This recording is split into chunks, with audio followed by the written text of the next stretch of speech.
الحمد لله وحده والصلاة والسلام على من لا نبي بعده أما بعد فأعوذ بالله من الشيطان الرجيم بسم الله الرحمن الرحيم أفحسبتم أنما خلقناكم عبثا وأنا إليكم لا ترجعون وقال النبي صلى الله عليه وسلم الدنيا مجرة الآخرة اللهم صل على محمد وعلى آل محمد كما صليت على إبراهيم وعلى آل إبراهيم إنك حميد مجيد اللهم بارك على محمد وعلى آل محمد كما باركت على إبراهيم وعلى آل إبراهيم إنك حميد مجيد الحمد لله আল্লাহ তাবারক ওয়া তাআলার দরবারে লাখ কোটি শুকর ও সুজুদ যে রব্বে কারীম আপনাকে আমাকে দুনিয়ার সমস্ত ঝামেলা থেকে পার করে জুমার নামাজ আদায় করার উদ্দেশ্যে মালিকের ঘরে আসার মতো বসার মতো তৌফিক দান করছে। এজন্য সেই মহান সত্তার দরবারে অন্তর স্থল থেকে কালিমাতুশ শুকরিয়া আদায় করি বলি আলহামদুলিল্লাহ। আলহামদুলিল্লাহ। আল্লাহ তাআলা পবিত্র কালামুল্লাহ শরীফের ভিতরে ঘোষণা করেন লা ইন শাকারতুম লা আযীদান্নাকুম ওয়া লা ইন কাফারতুম ইন্না আযাবি লাশাদীদ। যে বান্দা আমার নিয়ামত পাইয়া নিয়ামতের কদরদানি করলো অর্থাৎ নিয়ামতের শুকরিয়া আদায় করলো আমি আল্লাহ তাআলা তার জন্য নিয়ামতকে বাড়াই দিলাম।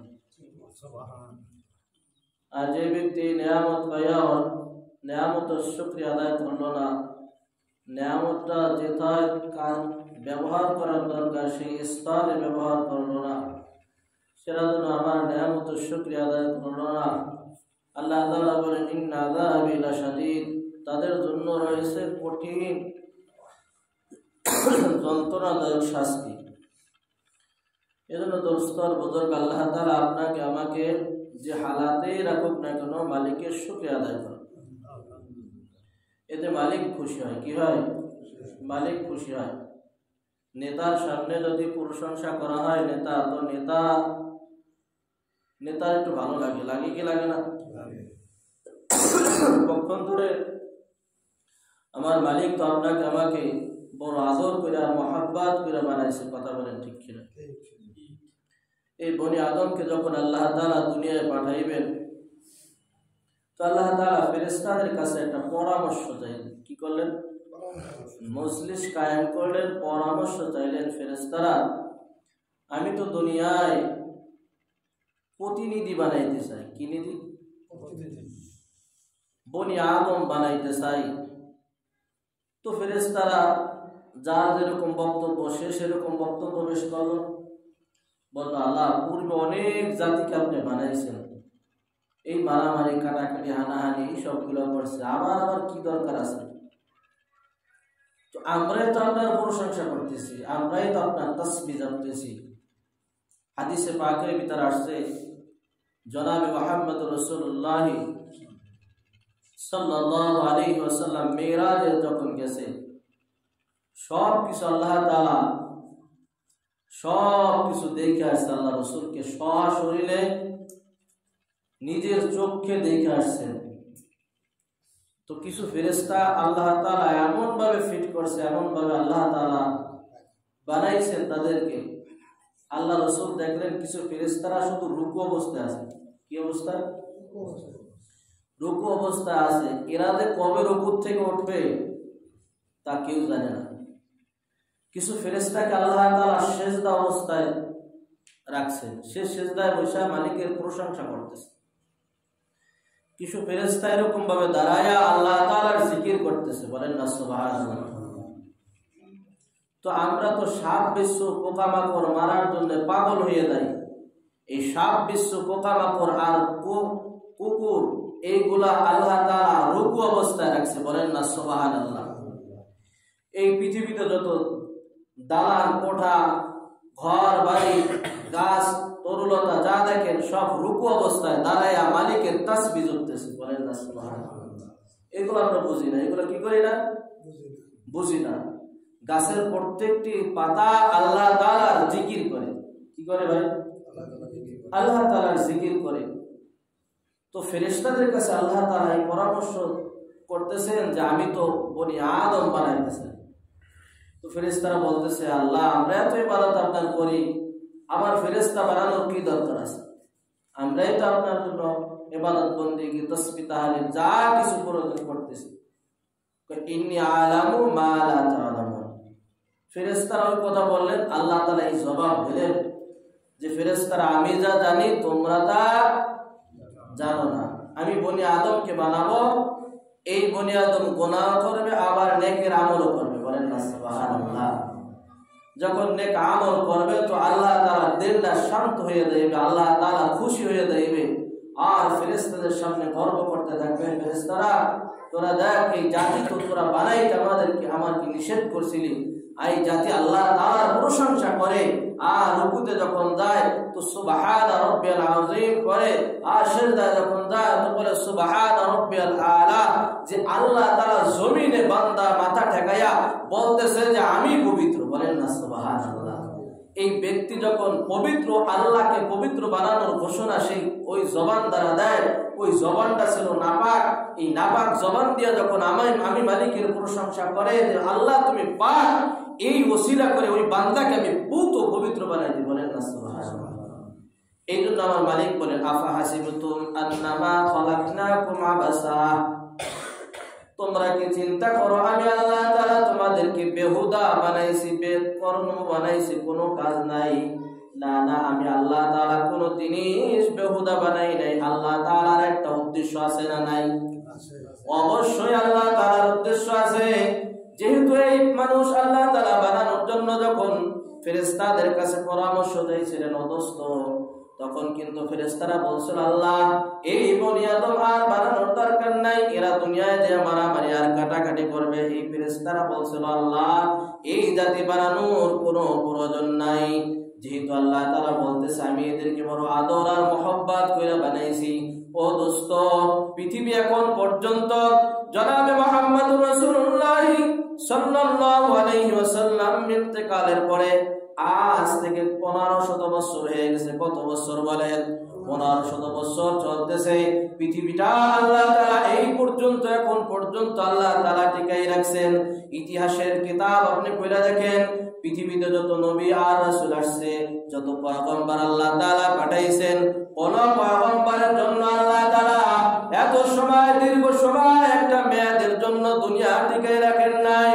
মাঝে মাঝে আল্লাহ তাআলা বন্যা দিয়েছেন, মাঝে মাঝে আল্লাহ তাআলা শীতল দিয়েছেন, আল্লাহ তাআলা ভূমিকম্প দিয়া এই জাতিকে ধ্বংস কইরা ফেলাইছেন। কথা বলেন ঠিক কিনা? আপনার আমার কলিজার টুকরা জনাবে মুহাম্মদুর রাসূলুল্লাহ সাল্লাল্লাহু আলাইহি ওয়াসাল্লাম আজ থেকে 1500 বছর আগে আমাদের কাছ থেকে বিদায় নিয়ে চলে গেছে। ইতিহাস বলে যে এতদিন পর্যন্ত পৃথিবী টিকে থাকার কোনো কথা না। তিন কারণে আল্লাহ তাআলা এই পৃথিবীটা এখন পর্যন্ত টিকায় রাখতেছে। হাত্তাকে যতদিন পর্যন্ত এই তিন শ্রেণীর মানুষ থাকবে, এই তিনটা জিনিস থাকবে, আল্লাহ তাআলা ততদিন পর্যন্ত কিয়ামত সংগঠিত করবে না। এক নম্বরে হলো মাদ্রাসা, দুই নম্বরে হলো মসজিদ। এক নম্বরে মাদ্রাসা কেন বলা হয়? ও দোস্ত, আমাকে যদি কাল বলে হুজুর আপনি এখান থেকে চলে যান, আমি সসম্মানে সালাম দিয়া এখান থেকে বিদায় হয়ে যাব, কিন্তু আর একজন যে মানুষ আসবে সে এখনো মাদ্রাসায় লেখাপড়া করতেছে। কোথায় পড়ে বলেন? মাদ্রাসায়। এই জন্য মাদ্রাসাকে বলা হয় ইলমের পার হাউস। কি বলা হয়? এলেমের পার হাউস যদি মাদ্রাসাগুলো বন্ধ হয়ে যায়, এক সময় ইমাম খুঁজে পাওয়া যাইবে না। এই সমাজের ভিতর ভালো একজন ইমাম পাওয়া যাইবে না। অর্থাৎ মাদ্রাসা এলেমের পার হাউস বলা হয়। ওখান থেকে আলেম ওলামা তৈরি হয়, ওখান থেকে মুফতি সাহেব বের হয়, ওখান থেকে বড় শাইখুল হাদিস হয়, কথা ঠিক কিনা? ওখান থেকে মৌলভী বানানো হয়। এই তালিমের তরবিয়ত দেয় মাদ্রাসাগুলোতে দোস্ত। এই জন্য এক নম্বর হলো মাদ্রাসা। এই মাদ্রাসা যেদিন বন্ধ হয়ে যাইবে, ওই দিন আল্লাহ আল্লাহ বললে ওয়ালা লোক আর দুনিয়ায় পাওয়া যাইবে না। তুমি আমি তো সকালবেলা এশারের নামাজ পড়ে যাই, যায়া বিছানায় পিঠ লাগাই, আর এক ঘুমে ফজর হয়ে যায়। অনেকের ঘুম ভাঙে 8টা-10টার সময়, কথা ঠিক কিনা? টুকটাক যারা নামাজ কালাম পড়ে তারা তো নামাজ যখন আজান হয়ে যায় তখন ওযু করে সুন্দরভাবে মসজিদে চলে আসি, আল্লাহকে আল্লাহর কুদরতি পায়ে সিজদা দিয়া আল্লাহকে রাজি খুশি করি। আয় আল্লাহ, এই দুনিয়ায় আমরা থাকতে পারবো না, দুনিয়ায় থাকার জায়গা না। মালিক তুমি আমাদেরকে বানাইছো, বেহুদা বানায় নাই। মালিক তুমি বলতেছো মা খালাকতুল জিন্না ওয়াল ইনসা ইল্লা লিয়াবুদুন, আমি জিন এবং ইনসানকে বানাইছি আমার দাসত্ব আর গোলামি করার জন্য। এই জন্য আমি দুনিয়া যতদিন থাকবো মালিক তোমার গোলামি যতটুকু পারি আমি চেষ্টা করব। তারা তো আজান শোনার পরে ল্যাপটাকে লাথি মাইরা চলে আসে, কথা ঠিক কিনা? ঘুমাই থাকলে ভালো লাগে, তাও আমিও জানি তুমিও জানো, তুমিও বোঝো আমিও ভালো কইরা বুঝি দোস্ত। এই ঘুম কিন্তু দুনিয়ার ঘুম, আসল ঘুম না। আসল ঘুম হলো কবরে দেয়া, জান্নাতে দেয়া, যাতে সুখে শান্তিতে থাকা যায়। তাহলে এইটাই হইল আপনার আমার জন্য আসল ঘুম, কথা ঠিক কিনা? দোস্ত, যারা নামাজ না পড়ে পক্ষণ করে, তারা যেহেতু শীতের মৌসুম তাদের ঘুম ভাঙে 7টা-8টার সময়, কথা বলেন ঠিক কিনা? ও দোস্ত, এই জন্য আমরা যারা মালিককে রাজি করব, দুনিয়ায় বসে আমরা মালিককে একটু চেষ্টা করব, মুজাহাদা করব। হয়তো বা আল্লাহ তাআলা এই ইবাদতের কারণে আল্লাহ তাআলা তোমার আমার জন্য এই দুনিয়া সব কিছু নাজ নেয়ামত ঠিক করে রাখছে, নাজ নেয়ামত গুলো সুন্দরভাবে চলতেছে, কথা বলেন ঠিক কিনা? দোস্ত, যেদিন আল্লাহ আল্লাহ বলনে ওয়ালা লোক থাকবে না, ইসরাফিল কিন্তু ওই হুকুমের গোলাম। যেই হুকুম দিয়া আল্লাহ তাআলা হযরত ইসরাফিল আলাইহিস সালাতু ওয়াস সালামকে বানায়া সিংহা লাগায়া বসে রইছে, শুধু মালিকের হুকুম হইবে, সাথে সাথে সিংহা বাজাই দেবে, এই পৃথিবীটা তামা হয়ে যাইবে, তুলার ন্যায় উঠতে থাকবে, কথা বলেন ঠিক কিনা? এক নম্বর হলো মাদ্রাসা। এক নম্বর কি বললাম? আমার দিকে খেয়াল করেন, এক নম্বর কি? এক নম্বর মাদ্রাসা। মাদ্রাসা না থাকলে মসজিদ থাকবে না। এই মসজিদে কে নামাজ পড়াবে বলেন? এই জন্য মাদ্রাসা থেকে যখন আলেম ওলামা বের হবে, আমি চলে গেলে এখানে একজন আলেম এসে আপনাদেরকে তালিম তরবিয়ত বয়ান বক্তৃতা শোনাবে, কথা বলেন ঠিক কিনা? এই জন্য এলেমের পার হাউস বলা হয় মাদ্রাসাকে। 2 নম্বর হলো মসজিদ। 2 নম্বর কি বলেন? পৃথিবীর ভিতর যত জায়গা আছে আমার আল্লাহ তাআলা বলেন, হাবিবে কিবরিয়া জনাবে মুহাম্মদ রাসূলুল্লাহ সাল্লাল্লাহু আলাইহি ওয়াসাল্লাম বলতেছে, দুনিয়া যত দামি জায়গা আছে সবচেয়ে দামি জায়গা হলো মসজিদ। এই মসজিদে যে ব্যক্তি আয়েশা ঢুকে যাবে, সে আল্লাহর আয়াতের ভিতরে এসে গেল, বলেন না সুবহানাল্লাহ। 2 নম্বরে কি বলেন? মসজিদ। 1 নম্বরে কি বলেন? মাদ্রাসা। 2 নম্বরে হলো মসজিদ। 3 নম্বরে হলো কুনু মা'আস সাদিকিন, বলেন না সুবহানাল্লাহ। আল্লাহ তাআলা আয়াতে বলতেছে, ইন্নামা ইয়াখশাল্লাহু মিন ইবাদিহিল উলামা। এই পৃথিবীর জমিনে কে কি রকম ভাবে ভয় করে আমার মালিককে, তা আল্লাহ তাআলা জানেন না? জানেন না? অবশ্যই আল্লাহ তাআলা জানেন। জালেম আল্লাহ তাআলাকে কি পরিমাণ ভয় করে, একজন আম মানুষ কি পরিমাণ মালিককে ভয় করে, তা কিন্তু আমার মালিক জানে। যেহেতু মালিক আমাদের স্রষ্টা, তিনি আমাদেরকে সৃষ্টি করেছেন, কথা বলেন ঠিক কিনা? তিনি জানেন কে কোন ধরনের ভয় আমার মালিককে করেন। আমার আল্লাহ তাআলা বলতেছে, ইন্নাল্লাহ ইয়াখশাল্লাহু মিন ইবাদিহিল উলামা। আলেম ওলামারাই আল্লাহকে ভয় করার মতো ভয় করে। এই জন্য হক্কানি আলেম ওলামাদের সাথে যত সময় থাকতে পারবেন, আল্লাহ তাআলা বলতেছে, আল্লাহর হাবিব বলতেছে, এই 3 জায়গার সাথে যারা সম্পর্ক রাখবে, তো এলে তাড়াতাড়ি আর কিয়ামত আসবে না। নচেৎ এই 3 জিনিস থেকে যত মানুষ দূরে যাবে, যত পিছনে পালাবে, তত কিয়ামত তাড়াতাড়ি সংগঠিত হয়ে যাবে। কথা বলেন ঠিক কিনা? এই 3 জায়গার সাথে যে কোনো এক জায়গার সাথে আপনার আমার মহব্বত রাখতে হবে। মহব্বত রাখলে কি হবে ও দোস্ত? আশা করা যায় থানবী রাহমাতুল্লাহ আলাইহি ওনার কিতাবের ভিতরে লিখতেছে, সোহবত এমন একটা জিনিস, সোহবত মাটির মানুষকে স্বর্ণের মানুষে পরিণত কইরা ফেলায়। বলেন না সুবহানাল্লাহ। এই জন্য সোহবতে থাকলে, বড় আল্লাহর ওলির সোহবতে থাকলে একদিন আল্লাহর ওলি হওয়া সম্ভব হয়। চোরের সোহবতে থাকলে অটোমেটিক একদিন চোর হওয়া যায়। কথা ঠিক কিনা? যাই হোক, আমি যে কথা বুঝাইতে চাইলাম, আল্লাহ তাআলা বলেন, আফাহাসিবতুম আন্নামা খালাকনাকুম আবাসা। তুমি কি চিন্তা করছো আমি আল্লাহ তাআলা তোমাকে বেহুদা বানাইয়া পাঠাইছি দুনিয়ায়? আমার কোনো উদ্দেশ্য নাই, আমার কোনো কাজ নাই। এই চিন্তা করো। দুনিয়া, নাস্তিকেরা বলে দুনিয়াটা মস্ত বড়, খাও দাও ফুর্তি করো। এ যুবক, তোমার কানে মেসেজ পৌঁছায় দেয় নাস্তিকের বাচ্চারা, দোস্ত এই দুনিয়া কিন্তু মস্ত বড়, যতই কিছু বলুক না কেন, এই দুনিয়া কিন্তু দুনিয়া না। দুনিয়া মরার পরে আর একটা জগৎ আছে তোমার আমার জন্য। এই জগতে তোমার আমার উপস্থিত হইতে হবে।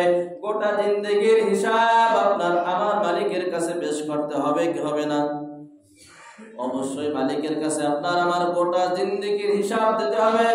বনি আদম যখন শ্বাস টানে আর আবার শ্বাস বের হয়, এই শ্বাসের একদিন হিসাব দেওয়া লাগবে কিয়ামতের ময়দানে আল্লাহ তাআলার কাছে। ও দোস্ত, এর জন্য কি করব না করব সব কিছু চিন্তা ভাবনা করে করব। আল্লাহ তাআলা বলেন, ও আন্না ইলাইকুম লা তুরজাউন। তুমি কি চিন্তা করো আমার কাছে ফিরে আসা লাগবে না? বনি আদম, তুমি আবার আমার কাছে ফিরে আসবা। কবরে যখন রাখা হবে, কবরের জগৎ শেষ নাই। কবর থেকে আবার উঠানো হইবে, আবার তোমাকে উঠায় আল্লাহ তাআলা প্রশ্ন করা হইবে, কি করছো 60-70 বছরের হায়াতে, জিন্দেগিতে। এগুলা গোটা জিন্দেগির হিসাব আপনার আমার মালিকের কাছে দিতে হবে। দোস্ত, আল্লাহ তাআলা আপনাকে আমাকে বেহুদা বানায় নাই। তার একটা মিসাল বললে আপনারা অবশ্যই বুঝতে পারবেন। পয়গম্বর মূসা আলাইহিস সালাম আল্লাহ তাআলার কাছে যাইতেছে কথা বলার জন্য। এই জন্য আল্লাহ তাআলা মূসাকে মূসা কালিমুল্লাহ বলছে, যে একাধিক কথা আল্লাহ তাআলার কাছে বলছে। অন্য কোন নবী এত কথা আল্লাহ তাআলার সাথে বলেন নাই। বলেন না সুবহানাল্লাহ। একমাত্র আপনার আমার কলিজার টুকরা জনাবে মুহাম্মদুর রাসূলুল্লাহ সাল্লাল্লাহু আলাইহি ওয়াসাল্লাম ছাড়া আল্লাহ রাসূল দুনিয়া যতদিন ছিলেন আর 63 বছর হায়াতে জিন্দেগি, প্রত্যেকটা সেকেন্ড আমার মালিকের সাথে কথা বইলা, মালিক যে কাজ করতে বলছে আল্লাহ রাসূল সেই কাজ করছে। বলেন না সুবহানাল্লাহ। এই জন্য মূসা যেহেতু কথা বেশি বলছে, এই জন্য মূসাকে আল্লাহ কাছে কালিমুল্লাহ কি দিয়েছে। আর আল্লাহ আপনার আমার সাথে কথা বলতে চায়, এই জন্য আল্লাহ আমাদেরকে দান করছে কালামুল্লাহ।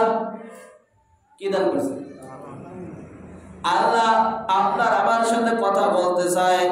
কিভাবে কথা বলতে চায়? আল্লাহ তাআলা লৌহে মাহফুজ থেকে একটা কালামুল্লাহ হাবিবি কিবরিয়া জনাবে মুহাম্মদুর রাসূলুল্লাহ সাল্লাল্লাহু আলাইহি ওয়াসাল্লামের কাছে নাজিল কইরা একটা কোরআন, যে কোরআনে লেখা আছে আলিফ লাম মিম, এখান থেকে শুরু হইছে, শেষ হইছে মিনাল জিন্নাতি ওয়ান নাস। এই কোরআনে পাকের ভিতর 38টা পারা আছে, 114টা সূরা আছে। দোস্তর বুজুর্গ, 6666টা আয়াত আছে। এইগুলো আমরা যখন তেলাওয়াত করব তখন সরাসরি মালিকের সাথে কথা বলা হবে। বলেন না সুবহানাল্লাহ। মূসা কালিমুল্লাহ কথা বলে আল্লাহ তাআলা নৈকট্য হাসিল করছে। আল্লাহ তোমার আমার সাথে কথা বলতে চায়, কিন্তু তুমি আমি কথা বলি না। এজন্য দোস্তর বুজুর্গ, সময় যখন পাবো বলবেন হুজুর কোরআন পড়তে পারি না, ছোটবেলা মা বাবা শিক্ষা দেয় নাই, সেই সুযোগ ছিল না, এখন কি করব? এখন আমরা কি করব? কোরআনটারে দেখব আর ওই অক্ষরের নিচে হাত রেখে রেখে আস্তে আস্তে আমি টানতে থাকবো আর বলতে থাকবো, মালিক তুমি আমার চোখ দিছো, চোখ দ্বারা আমি কোরআন পড়তে পারলাম না। মালিক একটু যদি কান্দো, একটু চিন্তা ফিকির করো, আল্লাহু আকবার, একটু মহব্বতের সহিত যদি 2 ফোঁটা চোখের পানি ফলাইতে পারো, আমার মালিক কি বলে শোনো। একখান হাদিস বইলে আমি শেষ করতেছি। ও দোস্তর বুজুর্গ, নব মুসলিম এক এলাকায় সবে মাত্র কেবলমাত্র মুসলমান হয়েছে। ওই এলাকায় সব মানুষ ছিল বিদিন, বেধর্মী, সবে মাত্র মুসলমান হয়েছে, কালিমা পড়া মুসলমান হয়েছে। হঠাৎ তো মুসলমান হইলে সব কিছু জানা সম্ভব হয় না, কথা বলেন ঠিক কিনা? মুসলমান প্রথম কি কাজ? প্রথম কালিমা পড়তে হবে, এরপরে নামাজ পড়তে হবে, সবাই আসলে রোজা রাখতে হবে, অর্থ হইলে হজ যাকাত দিতে হবে। অর্থ পুরোপুরি হয়ে গেলে যদি হজ ফরজ হয় তাহলে বাইতুল্লাহ যাইতে হবে, কথা ঠিক কিনা? এর একটা ধারাবাহিক ভাবে। তো এই নবমুসলিম এলাকায় একটা মানুষ মারা গেছে।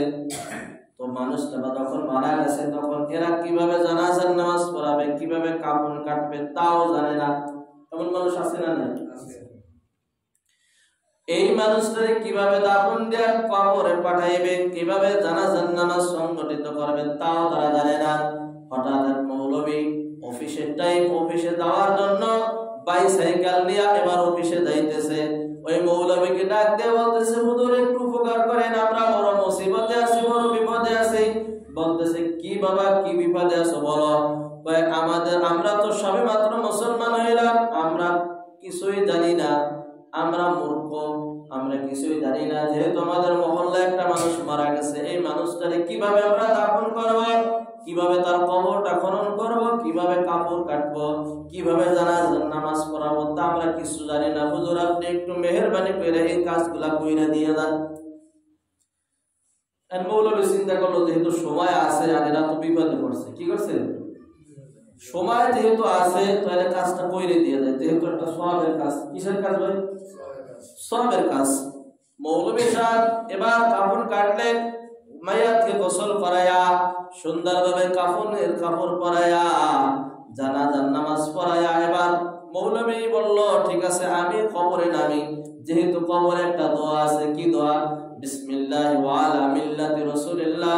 এই দোয়াটা কইরা লাশটাকে কবরে রাখা হয়, কথা বলেন ঠিক কিনা? এই দোয়ার অর্থ কি? এই দোয়ার অর্থ হলো, আল্লাহ এবং রাসূলের মিল্লাতের উপর আমি তাকে দাফন করলাম। দেখা যায় অনেক লাশ আমরা দাফন করি, কিন্তু জিন্দেগিতে যতদিন হায়াত পাইছে আল্লাহর হুকুম মানে নাই, রাসূলের জিন্দেগিতে রাসূলের তরিকা মতো চলে নাই, বরং রাসূলের কথা বললে রাসূলের নামে, রাসূলের সাথে বেয়াদবি করছে, রাসূলের বিরোধিতা করছে, কথা বলেন ঠিক কিনা? এই জন্য দোস্তর বুজুর্গ, সবাই কিন্তু সব সময় দোয়া পড়া যায় না। যখন দেখবেন সারাটা জীবন একটা মানুষ কোরআন পড়ে না, কোরআন ধরে না, কোরআনের সাথে কোনো সম্পর্ক নাই, মৃত্যুর সময় যখন আইসা যায়, গড়বড়ি শুরু হয়ে যায়, সেরেসা শুরু হয়ে যায়, আজরাইল আলাইহিস সালাতু ওয়াস সালাম ওই মৃত্যু ব্যক্তির কাছাকাছি আইসা যায়, এখন তার রূহটা কবজ করা হবে। তখন কিন্তু মাদ্রাসায় ডাক দেয়, হুজুরদেরকে ডাকে না? ডাকে না? তখন কিন্তু কোরআন পড়ে, বলেন এই কোরআন কি আল্লাহ তাআলা নাজিল করেছেন মৃত্যু ব্যক্তির উপর না জীবিত ব্যক্তির উপর?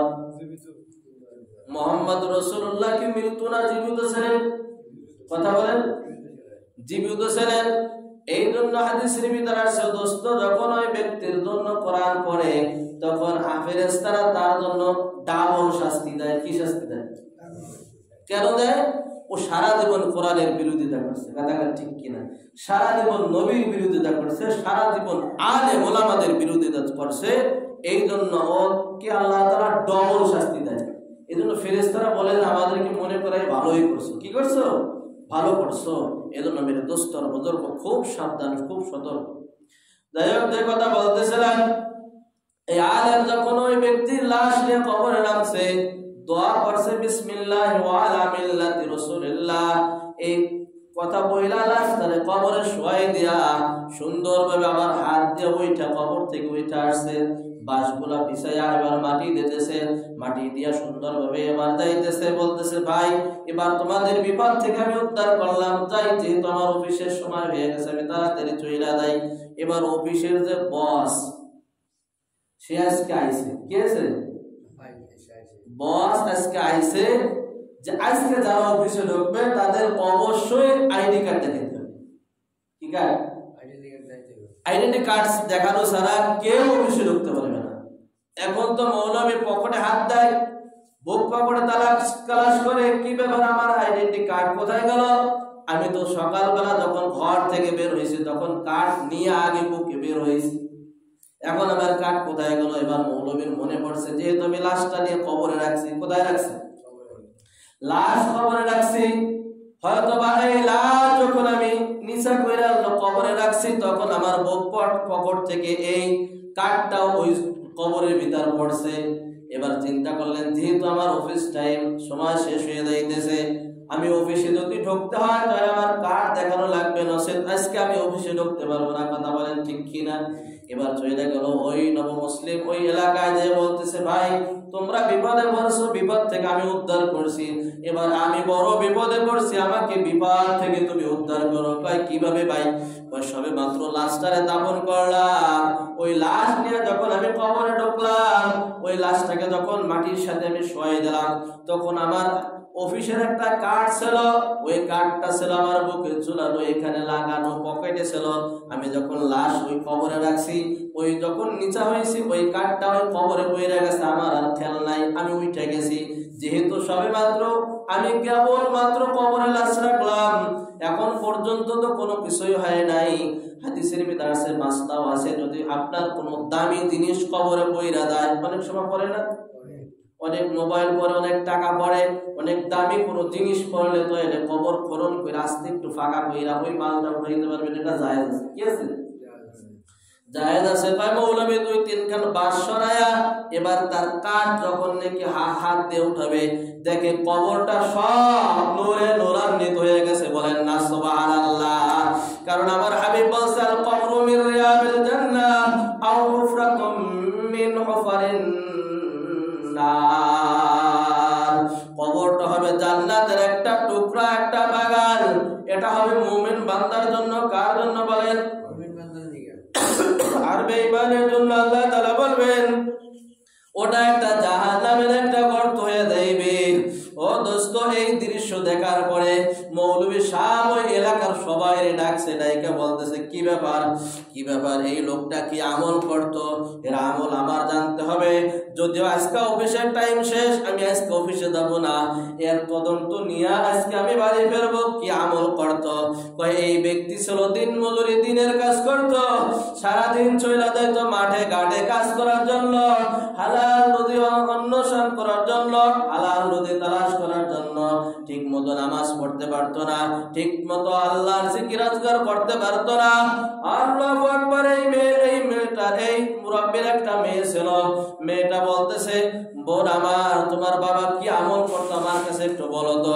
আমার বাপ নামাজ তেমন বেশি পড়তে পারতো না, জিকির আজকার তাসবিহ তাহলিল বেশি কিছু পড়তে পারতো না, কিন্তু ওই যে তাকের উপর একটা কি কিতাব দেখা যায়। ওই মেয়েটা বলতেছে, ওই কিতাবটার নাম কি তাও আমি জানি না। ওই কিতাবটা দৈনিক রাত্রে নামায়া শুধু ওই অক্ষরের নিচে হাত দেয় আর শুধু বলতে থাকে, আল্লাহ তুমি এমন কালাম তুমি আমার জন্য পাঠাইলা দুনিয়ায়, আল্লাহ এই কালাম দিয়ে তুমি তো আমার সাথে কথা বলতেছো মালিক। যেহেতু আমার 2 চোখ থাকতে আমি অন্ধ, আজকে আমি দেখতে পারি না মালিক। ইয়া বলতো আর হাত দিয়ে শুধু টানতো আর চোখ দিয়া ঝর ঝর ঝর ঝর কইরা পানি ওই কিতাবের উপর পড়তো। এবার মেয়েটার কথা শুই না বলতেছে, মৌলভী সাহেব বলতেছে, আমার দেখি তো ওই বইটার নাম কি। ওই বইটা যখন বলছে, দেখে এটা দুনিয়ার কোনো বই না, এটা হলো লৌহে মাহফুজের সেই আল্লাহর কালাম। বলেন না সুবহানাল্লাহ। ওই যে কোরআনকে মহব্বত করছে আর ভালোবাসছে, যদিও পড়তে পারে নাই, কোরআনের পিছে হাত দিয়ে অক্ষর নিচে টানছে আর 2 চোখের পানি পালাইছে আর মালিকের সাথে ভালোবাসা করেছে। আমার আল্লাহ তাআলার পরিদায় জোশ মাইরে গেছে। এই আমলটুকু আমার আল্লাহ কবুল কইরা ওই বান্দাকে maaf কইরা কবরে জান্নাতের ব্যবস্থা কইরা দিয়েছে। বলেন না সুবহানাল্লাহ। এজন্য আমি বলছিলাম ইলমের 1 নম্বর মার্কাজ পার হাউস হইল মাদ্রাসা। কোথায়? মাদ্রাসা, দ্বিতীয় জায়গা হলো মসজিদ, তৃতীয় হলো আলেম ওলামা। এই তিন জিনিসের সাথে যতদিন মানুষ সম্পর্ক রাখবে, যতদিন ভালোবাসা করবে, আর এই তিন মানুষের তিন জায়গার সাথে সোহবত রাখবে, ততদিন পর্যন্ত আমার মালিক বলে, যতদিন পর্যন্ত আল্লাহ আল্লাহ আল্লাহ বললে ওরা একটা লোক এই দুনিয়ায় থাকবে, আমার আল্লাহ তাআলা দুনিয়া ততদিন টিকাই রাখবে। আল্লাহ আল্লাহ বললে লোক থাকবে না, আমার আল্লাহ তাআলা এই দুনিয়া রাখার কোনো প্রয়োজন নাই, কোনো প্রয়োজন নাই। ওই দিন ইসরাফিলকে বলবে, ইসরাফিল সিংহায় ফুঁক দাও। ইসরাফিল সিংহায় ফুঁক দেবে, পৃথিবী সব ধ্বংস হয়ে যাবে। কথা বলেন ঠিক কিনা? আল্লাহ তাআলা সকল ভাইদেরকে কথার উপর আমল করার তৌফিক দান করে বলেন আমিন।